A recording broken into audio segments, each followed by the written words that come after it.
了超过一半咯。台东县政府是统计讲，今年的7月去离岛甲红头树观光的人数是比往年的7月减少2成到3成哦，嘛比疫情的时阵更较少，景气是真歹。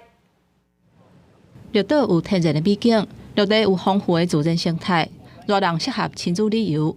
咱树甲绿岛的海底珊瑚带的生态是真水，特别是今年真接有海龟出现。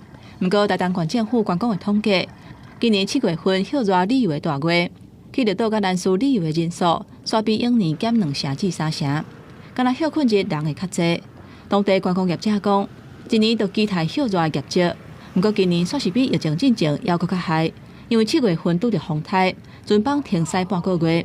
另外，疫情解除，出国的民众嘛增加。这嘛影响去离岛观光的人群，因为受台风的影响，那绿岛、兰屿都少了将近3万到4万的人次。对一个停船一来一往，其实今年的绿岛相对于去年真的是蛮惨淡的。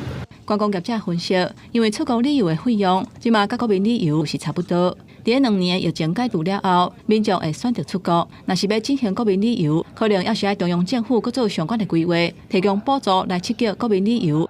县府这部分它资源有限，那当然如果中央政府能够给予协助的话，那当然是更好。